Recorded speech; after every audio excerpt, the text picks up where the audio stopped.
यानी हनुमान जी में एक बानर के स्वरूप को देख रहा है, ना कि अपने गुरु को। देखो, रावण ने शिक्षा तो लिया था, लेकिन रावण ने दीक्षा नहीं लिया था। शिक्षा और दीक्षा दो चीजें होती हैं। रावण के पास शिक्षा थी, वो भी भगवान भोलेनाथ की, लेकिन दीक्षा नहीं थी। शिक्षा और दीक्षा में मंत्र में अंतर होता है। मंत्र माने राजन होता है सलाह, मंत्र का मतलब सलाह। तो सलाह नहीं लिया किसी की, सलाह किसी का नहीं माना। हे राजन, आज आत्मदेव जी ने अपने गुरु का दर्शन कर लिया अपने पुत्र में कि आत्मदेव बन को गए और पकड़ भक्ति की डोर और रम कर कुटिया वहीं पर के भजते नंद किशोर। आप भगवान का भजन करने लगे। धुंधकारी ने देखा पिताजी चले गए तपस्या करने, भाई चला गया तीर्थ में, माँ के बाल को पकड़ा, बोल सारे जेवर कहाँ है? कहा बेटा एक एक जेवर वेश्याओं को दे आए, अब हमारे पास क्या है? बाल पकड़ करके झकझोरा और कहा अगर सुबह सारे जेवर ना दिए तो लाठी से पिटाई करूंगा। रात्रि में आज माता धुंधली को नींद नहीं आ रही है। आधी रात में उठी, दरवाजे पर कुआं था, उसी कुएं में कूद करके मर गई। देखो, धुंधकारी ने देखा भाई चला गया तीर्थ में, पिताजी चले गए तपस्या करने, मां की मृत्यु हो गई। तो जिस घर में रामायण गीता का पाठ होता था, जिस घर में वेद की ऋचाएं बोली जाती थी, उस घर में 5-5 वेश्याओं को ले आया और 5-5 वेश्याओं के घुंघरू बजने लगे। अब जमीन जायदाद बेच बेच करके खिला दिया। जब कुछ नहीं बचा तो राहजनी करने लगा, डाका डालने लगा।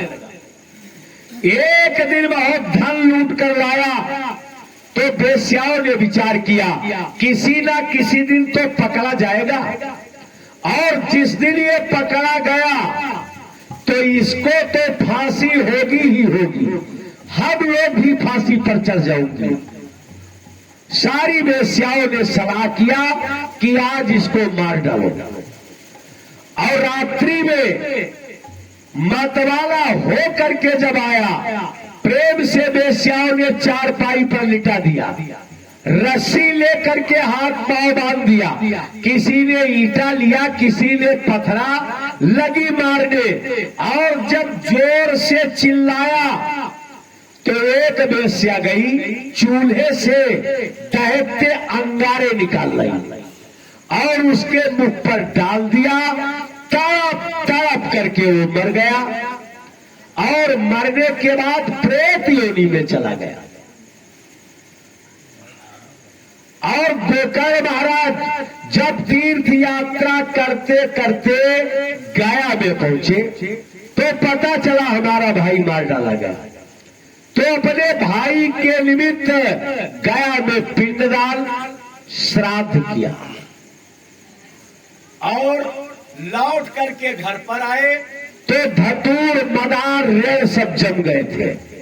देखो, अगर पुत्र का जन्म हुआ और शत्रु भी होगा वो खुश हो जाएगा कि हमारी इनकी दुश्मनी थी और इनके लड़के से हमारे लड़के की दुश्मनी रहेगी, दुश्मनी बरकरार रहेगी। सब कोई खुश हो जाता है जब लड़का होता है, लेकिन जो घर की दीवार होती है, ये दीवार रोती है जब लड़का पैदा होता है। क्यों? ये दीवार रोती है इसलिए कि अगर लड़का ये बड़ा योग्य हुआ, तो एक दिन हमको तोड़वा करके यहाँ पर संगमरमर की दीवार खड़ी करेगा, और अगर मूर्ख हुआ तो लौट करके हमें चूना और सीमेंट नहीं लगेगा, यानी हमें तो गिरना ही गिरना है।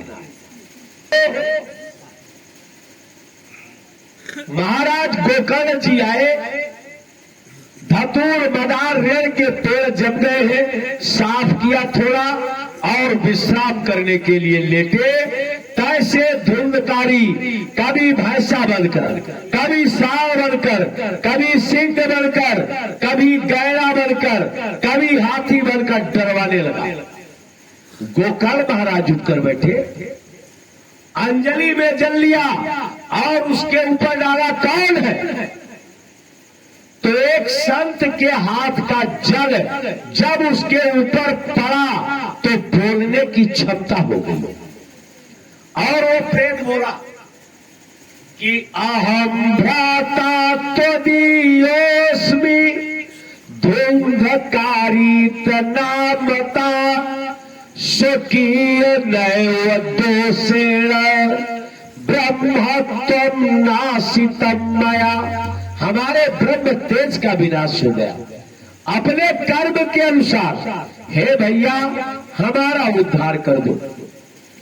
तो गोकर्ण महाराज ने कहा धुंधकारी कि मया दत्तो गया पिंडो सर्व विधि विधानता, सारे विधि और विधान के अनुसार पिंडदान किया, लेकिन आपकी मुक्ति नहीं हुई। तो प्रेत ने कहा गया श्राद्ध सते न पी, 100 बार जाओ पिंडदान करो, लेकिन हमारी मुक्ति नहीं होगी, कोई दूसरा उपाय करो। रात भर प्रेत तो चला गया इतना कहकर, सारी रात गोकर्ण को नींद नहीं आई। रात्र निद्रा न लब्धवान। सुबह उठे, बड़े बुजुर्गों से पूछा, लेकिन कोई समाधान न निकला। तो भुवन भास्कर के सप्ताश्वमयी रथ को उस गगन मंडल में रोक दिया सूर्य नारायण को, और सूर्य नारायण से पूछा कि हमारा भाई प्रेत योनि में चला गया है, बताओ उद्धार कैसे हो?